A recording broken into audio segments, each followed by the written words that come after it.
Assalamualaikum my dear students chapter number 7 class 9th chemistry new syllabus.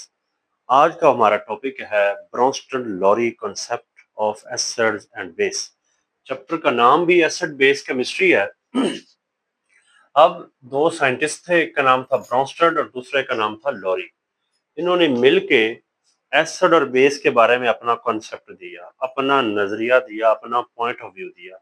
यानी कि इन्होंने बताया कि एसिड क्या चीज है और बेस क्या चीज है। ठीक है, इस टॉपिक को समझने से पहले इसकी जरूरत हमें क्यों पेश आई। लास्ट टाइम हमने पढ़ा था आर्हेनियस कॉन्सेप्ट। आर्हेनियस जो था वो भी एक साइंटिस्ट था। उसने अपना एक नजरिया दिया था, अपना एक पॉइंट ऑफ व्यू दिया था। उसने कहा था एसिड वो चीज है जो एच आयन दे, हाइड्रोजन आयन, और बेस वो चीज है जो OH नेगेटिव आयन दे। लेकिन उसका ये नजरिया बहुत ही सादा था, बहुत ही सिंपल था। वो कुछ ऐसे एसिड और बहुत ज्यादा बेसिस जो थे उसके नजरिए के मुताबिक नहीं आते थे, मतलब उसकी कैटेगरी में नहीं आते थे। कुछ ऐसे बेसिस थे लेकिन जिनके बारे में वो नहीं बता सका। उसका जो अपना नजरिया था वो लिमिटेड था, महदूद था। उसकी कुछ हदें थी, कुछ लिमिटेशन थी।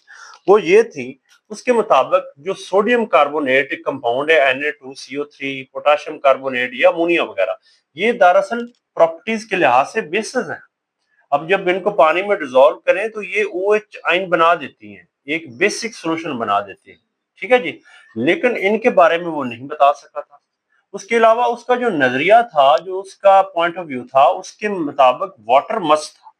पानी के अंदर डिजोल्व करेंगे जिस चीज को वो एसिड बेस का फिनोमेना शो करता है आर्हेनियस के मुताबिक। आर्हेनियस ने कहा कि जो एक्वस सॉल्वेंट होना जरूरी है, पानी के अंदर उस चीज को ऐड करना जरूरी है। ठीक है, यानी कि नॉन एक्वस के अंदर वो अपना नजरिया नहीं बता सका, तो ये कुछ लिमिटेशन है। तो इसको देखते हुए एक काफी एक अच्छा जो था ना नजरिया आया ब्रोंस्टेड और लॉरी का। उन्होंने कहा, उनके मुताबिक एसिड वो शय है, इज अ सब्सटेंस, वो चीज है that can donate a proton, जो प्रोटॉन देती है। जो चीज एच आयन को ही सच में प्रोटॉन कहते हैं। प्रोटॉन से या मुराद है एच आयन ही, वही बात है। लेकिन उसने एच आयन का नाम दे दिया और इसका जो सही इसको लें तो ये बनता है प्रोटॉन। एक बात और, all Arrhenius acids are Bronsted Lowry acid. याद रखना, जितने आर्हेनियस के मुताबिक एसिड थे ना, वो ब्रोंस्टन लॉरी के मुताबिक एसिड हैं। लेकिन ब्रोंस्टन लॉरी वाले एसिड जो हैं वो आर्हेनियस में नहीं आते। यानी कि जो एसिड बेस आर्हेनियस ने दिए थे ना, वो ब्रोंस्टन लॉरी कंसेप्ट के मुताबिक भी नो डाउट हैं। आर्हेनियस वाले एसिड और बेस भी इस कैटेगरी में आते हैं। लेकिन जो ब्रोंस्टन लॉरी के कंपाउंड्स हैं, जो एसिड बेस इसने बताए हैं, वो उस कैटेगरी में नहीं आते। इस बात को भी ध्यान में रखना है। इसकी डिटेल आगे जाके पढ़ेंगे। यहाँ अभी हम डेफिनेशन देखते हैं। इनके एसिड वो है जो प्रोटॉन दे सकता है, और बेस वो चीज है, वो सब्सटेंस है दैट एक्सेप्ट, जो कबूल करता है प्रोटॉन। यानी कि जो चीज एच आयन को हासिल करेगी वो बेस है, और जो एच आयन डोनेट करेगा, देगा, वो एसिड है। जो डोनर है वो एसिड है, जो एक्सेप्टर है वो बेस है। कौन सा acid base? Bronsted Lowry acid base. इन्होंने कहा कि एसिड वो चीज है जो एसिड दे सकती है, और बेस वो चीज है जो एसिड, जो प्रोटॉन ले सकती है। ठीक है जी। अब इसके मुताबिक OH आयन भी बेस है, Cn नेगेटिव आयन भी बेस है, अमोनिया। हालांकि ये चीजें आर्हेनियस के कॉन्सेप्ट में तो आई नहीं थी, यानी कि इनके बारे में वो नहीं बता सका था। और क्लोराइड आयन वगैरह, ये सारे के सारों के पास एबिलिटी है कि ये H आयन हासिल कर सकते हैं। तो जो करेगा वो बेस है, जो दे देगा वो एसिड। ठीक है जी। अब नेक्स्ट बात ये लिखी हुई है, according to Bronsted Lowry concept, acid and base reaction is that reaction in which a proton is transferred from proton donor to its acceptor. यानी कि एक चीज ने प्रोटॉन डोनेट करना है, दूसरी ने एक्सेप्ट करना है, ये दोनों इकट्ठे पाए जाएंगे। दो चीजें पाई जाएंगी, एक प्रोटॉन दे देगी, एक प्रोटॉन ले लेगी। जो दे देगी वो एसिड है, जो प्रोटॉन एक्सेप्ट कर लेगी वो बेस है। अब देखें, HCl आर्हेनियस के मुताबिक भी एसिड है, नो डाउट। लेकिन यहाँ पे ये है कि अपना एच आयन इस वाटर मॉलिक्यूल को दे देगा। वाटर मॉलिक्यूल में जो ऑक्सीजन है, इसके पास दो लोन पेयर होते हैं।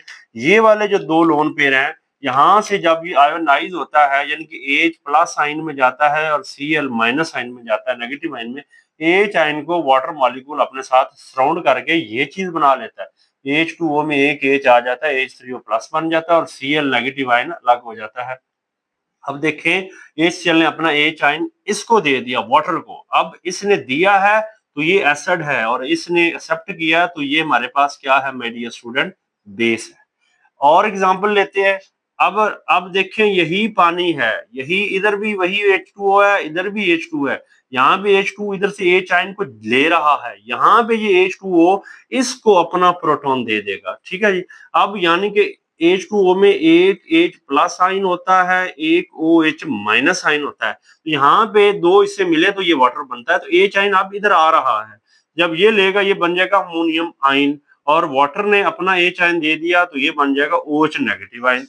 तो बात बड़ी इंटरेस्टिंग है कि यहाँ पे वाटर ने H आयन यानी कि प्रोटॉन इधर से ले लिया, यहाँ पे प्रोटॉन इसको दे दिया। तो इसका मतलब पानी एक दोहरा किरदार अदा कर रहा है। एक ऐसी प्रॉपर्टी शो कर रहा है कि प्रोटॉन डोनेट भी कर रहा है, प्रोटॉन एक्सेप्ट भी कर रहा है।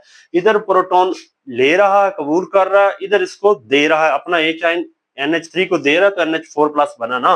प्लस इसलिए आया क्योंकि H आयन के ऊपर प्लस चार्ज है, इलेक्ट्रॉन की कमी है तो जिधर भी जाएगा वहां प्लस शो कर देगा। ठीक है, जैसे इधर भी प्लस शो कर दिया। तो वाटर दोहरा किरदार कर रहा है, एज ए एसिड भी, एज ए बेस भी। जो चीज एसिड भी बिहेव करे, एज ए बेस भी बिहेव करे, उसे हम माय डियर स्टूडेंट कहते हैं एम्फोटेरिक स्पीशीज। यानी कि वो चीज जो एज ए एसिड भी हो, एज ए बेस भी हो।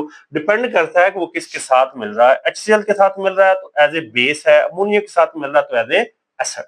ठीक है जी। तो अब जरा देखें, यहाँ पे दो चीजें लिखी हुई हैं, एक Ca है और एक Cb है।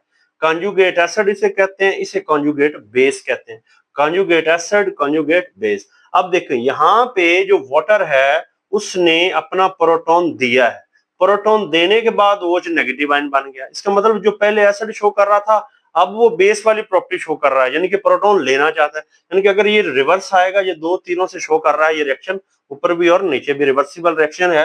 इसका मतलब जब वापस आएगा तो ऑब्वियसली ये OH आयन इधर से अपना प्रोटॉन लेके दोबारा ये बन जाएगा। तो इसका मतलब ये वो चीज है जब एसिड ने प्रोटॉन दिया तब बना है। OH नेगेटिव आयन तब बना है जब H2O ने अपना प्रोटॉन बेस को दिया। तो वो शायद जो बेस को प्रोटॉन देने के बाद बनती है माय डियर स्टूडेंट, उसे कॉन्जुगेट बेस कहते हैं। यानी conjugate base is a species which is found by donating a proton to a base. जब प्रोटॉन उसने बेस को दिया तो वो चीज बनी, उसे कॉन्जुगेट बेस कहेंगे। कॉन्जुगेट बेस वो चीज है जो पहले एसिड की प्रॉपर्टी शो कर रही थी, बाद में बेस वाली प्रॉपर्टी शो करना शुरू हो जाती है। यानी कि अपने प्रोटॉन से महरूम हो गए, अब ये प्रोटॉन ले सकता है तो अब ये कॉन्जुगेट बेस है। पहले एसिड था देने के बाद, अब लेने की सलाहियत रख रहा है तो इसे कॉन्जुगेट बेस कहेंगे। इसी तरह यहाँ पे अमोनिया जो है एज ए बेस है, लेकिन यहाँ पे प्रोटॉन लेने के बाद NH4 प्लस बन गया, तो जो पहले बेस हो बाद में एसिड वाली प्रॉपर्टी शो करे उसे कॉन्जुगेट एसिड कहेंगे। तो conjugate acid is a species which is found by accepting a proton by a base. Base का एसिड से प्रोटॉन लेने के बाद जो चीज बनती है उसे कॉन्जुगेट एसिड कहते हैं। कॉन्जुगेट एसिड बेस ब्रोंस-लोरी कांसेप्ट में बनता है, क्योंकि एसिड बेस एक दूसरे को प्रोटॉन जो है ना वो उनकी ट्रांसफर होने के बाद होता है। एसिड प्रोटॉन दे देता है, बेस प्रोटॉन ले लेता है। ये एक्सेप्टर है, ये डोनर है, इधर ये डोनर है, ये एक्सेप्टर है। तो यहाँ कॉन्जुगेट एसिड और कॉन्जुगेट बेस बनते हैं। और भी हमारे पास एग्जांपल है, जैसे हाइड्रोजन सायानाइड है HCN। इधर क्या हो रहा है, ये अपना जो है H आयन और Cn नेगेटिव आयन में डिसोसिएट हो रहा है। H आयन वाटर को दे रहा है, बन रहा है H3O प्लस, और Cn नेगेटिव बन रहा है सायानाइड आयन।